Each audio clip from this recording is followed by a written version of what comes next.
before you reach the shadows of the secret units. You must first pass through the gateway of the 75th Ranger Regiment. You are now a Ranger, the premier large-scale light infantry force in the world. While the regular army moves like a massive, slow-moving hammer, the Rangers move like a scalpel. You aren't just a soldier. You are a specialist in extreme violence of action. Your job is to be the first onto the battlefield, seizing airfields, clearing complex buildings, and striking the enemy with such speed and power that they don't have time to react. At this rank, your life is defined by the standards. Being a Ranger is about mastering the fundamentals to a level that is almost superhuman. You live by the Ranger Creed, which dictates that you will always move further, faster, and fight harder than any other soldier. You are a master of the night. The regiment owns the darkness. You train until moving through a pitch-black forest with 100 pounds of gear feels as natural as walking down a sunny street. You are the shock troops of SOCOM, the force that kicks down the door so that the rest of the special operations community can follow. The technical challenge at level 1 is RASP, Ranger Assessment and Selection Program.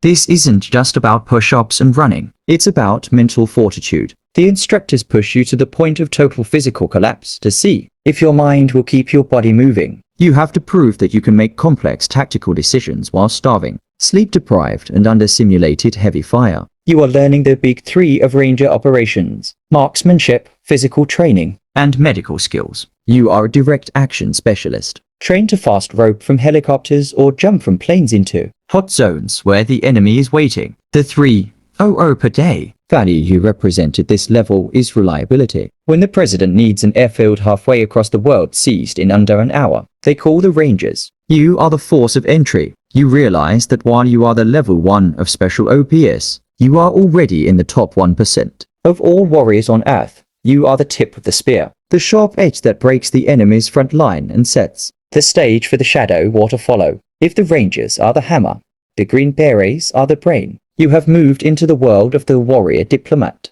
At this rank, your mission isn't just to destroy the enemy. It is to build a resistance. You are a member of an ODA, an Operational Detachment Alpha A, 12-man team of specialists, capable of toppling a government or starting a revolution in a country you've never visited. You aren't just a soldier. You are a teacher, a linguist, and a master of human psychology. At level 2, your life is defined by unconventional warfare. While other units stay for a week to finish a raid, you stay for months. You live in remote villages, eat the local food, and learn the local dialect. Your primary job is fit for an internal defense, training a local proxy force to fight on your behalf. You are a force multiplier. A 12-man Green Beret team can turn 500 untrained farmers into a disciplined guerrilla army. You are the masters of the long game, working in the gray zone, where the line between peace and war is blurred. The technical challenge at this level is the Q course, Special Forces Qualification course. This is one of the longest and most grueling training pipelines in the world. You must master a specific MOS military occupational specialty, such as weapons, engineering, medical,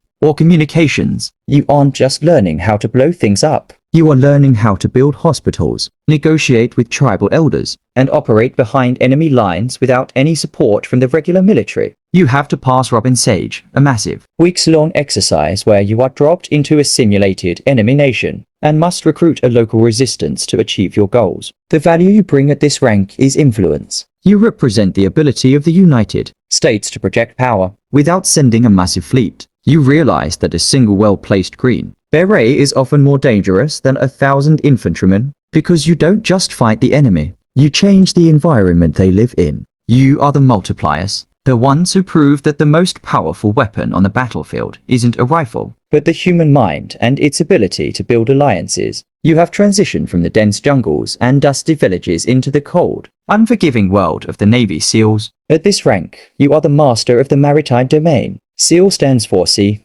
air, and land, but your true home is the water. You are the silent option that comes from the depths. While other units walk into the fight, you swim, dive, or pilot high-speed combat craft into the target zone. You are the specialist in hydrographic reconnaissance and shipboarding missions, where the environment is just as likely to kill you as the enemy. At level 3, your life is defined by extreme versatility. You operate in small, highly mobile platoons. Your mission set is dominated by direct action short duration strikes where you hit a target and vanish before the alarm is even raised. You are trained to use rebreathers that emit no bubbles, allowing you to swim miles underwater to plant explosives on a ship's hull. You are also the masters of VBSS visit, board, search, and seizure, fast roping onto moving oil tankers or cargo ships in the middle of a storm. You are the ultimate predators of the littoral zone, the thin strip of water where the land meets the sea. The technical challenge at this level is PART, or is basic underwater demolition or SEAL. It is legendary for being the most physically demanding training in the military. You must endure Hell Week 5.5 days of continuous training with less than 4 total hours of sleep. You are pushed to the point of cold water conditioning, where you learn to stay calm and execute complex tasks while your body is on the verge of hypothermia. You aren't just proving you are strong.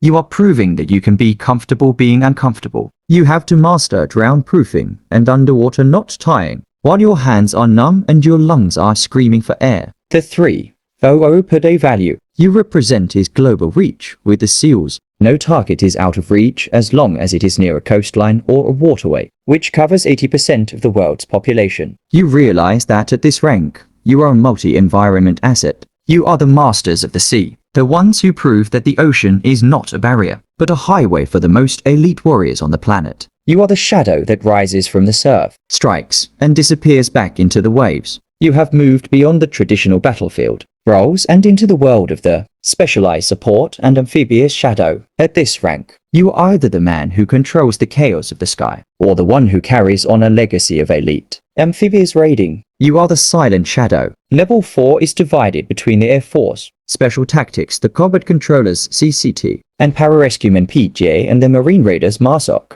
You are the critical link that ensures a mission doesn't just start, but finishes successfully. No matter how many things go wrong. At Level 4, your life is defined by high-stakes technical mastery. If you are a CCT, you are a one-man air traffic control tower dropped behind enemy lines. You carry a radio that is more powerful than a machine gun, calling in airstrikes and precision munitions with surgical accuracy. If you are a P-chair, your mission is simple but deadly, that others may live. You are the elite combat medic, who jumps into the heart of a firefight to rescue a downed pilot or a wounded teammate. If you are a Marine Raider, you are the silent spear of the cause, specializing in direct action and reconnaissance. In the most difficult coastal environments on Earth, the technical challenge at this level is the pipeline of perfection. For Air Force Special Tactics, the training is often called the Long Walk, lasting over 2 years. You have to be a master of scuba, freefall parachuting, and advanced medical trauma all at once. You are proving you can maintain a cool head while the world is exploding around you. For Marine Raiders, the assessment and selection A&S process focuses on intelligence and adaptability. You aren't just a grunt. You are a special operations capable Marine who can think 3 steps ahead of the enemy in a high-pressure maritime environment. The value you bring at this rank is survival and dominance. You are the one who ensures the big hammer of the Air Force hits the right target, and you are the one who ensures no man is left behind. You realize that at this level, your specialty is the difference between a mission success and a national disaster. You are the silent shadow, the invisible hand that guides the lightning from the sky, and the ghost that rescues the fallen from the fire. You have moved from the ground into the cockpit of the most dangerous aircraft in the world. You are now a Night Stalker, a member of the 160th Special Operations Aviation Regiment SOAR. At this rank, you are the vertical lift for the entire Special Operations community. Your motto is Night Stalkers don't quit, and your reputation is built on a single, terrifying fact. You fly at high speeds, at treetop level, in total darkness, through weather that grounds every other pilot on Earth. At Level 5, your life is defined by precision insertion. You aren't just a pilot. You are a tactical magician. Whether you are flying the massive MH-47 Chinook, the agile MH-60 Black Hawk, or the lethal R-6 Little Bird, your job is to put a team of SEALs or Delta operators on a specific a roof, a moving ship, or a narrow mountain ledge within seconds of the planned time. You operate using terrain-following radar and advanced FLIR, forward-looking infrared, turning the dead of night into a clear, green-tinted highway. You are the invisible thread that connects the base to the target. The technical challenge at this level is the Green Platoon. To join the 160th, even the most experienced pilots must survive a brutal vetting process. You are tested on your ability to fly, blacked out with all lights off, using only night vision goggles, while performing complex maneuvers. just feet above the ground. You have to master shipboard operations, landing on a pitching deck in high seas and aerial refueling. Connecting to a tanker in the middle of a storm. You are proving that you have the ice in your veins to hover steadily while your crew chiefs are under heavy enemy fire. The 300 per day value you represent is access. Without you, the most elite soldiers in the world are just men with rifles. You are the ones who make the impossible missions possible. From the raid on Bin Laden's compound to the rescue of hostages in deep enemy territory, you realize that at this rank, you are the secret engine of SOCOM.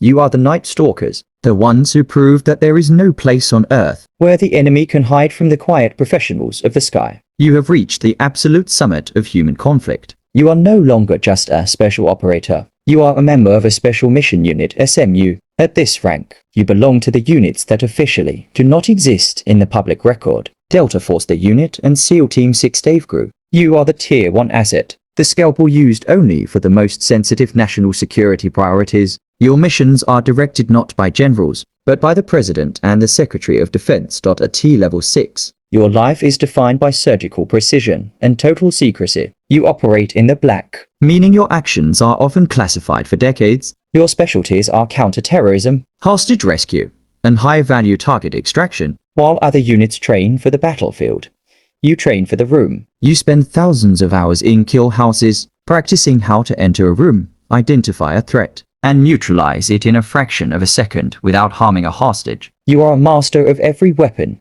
every vehicle, and every method of infiltration known to man. The technical challenge at this peak is the selection and assessment OTC. To even get a tryout, you must already be a top performer in the ranges. Green Berets or SEALs. The long walk for Delta is a psychological meat grinder, a solo land navigation course through the mountains where the distance and the time limits are never told to you. The goal is to see if you will quit when there is no finish line in sight. They aren't just looking for athletes. They are looking for quiet professionals with extreme emotional intelligence who can blend into a crowd in a foreign city as easily as they can storm a hijacked airplane. The value you represent is national sovereignty. You are the final insurance policy of the United States. When diplomacy fails and the regular military is too loud, you are the one sent to solve the problem in total silence. You realize that at this rank, you have reached the end of the hierarchy. There is no higher level to achieve, only the constant daily pressure to remain the most dangerous human being on the planet. You are the Tier 1, the ghosts who stand between civilization and the unthinkable, proving that the most powerful force in the world isn't a bomb, it's a handful of men who refuse to fail.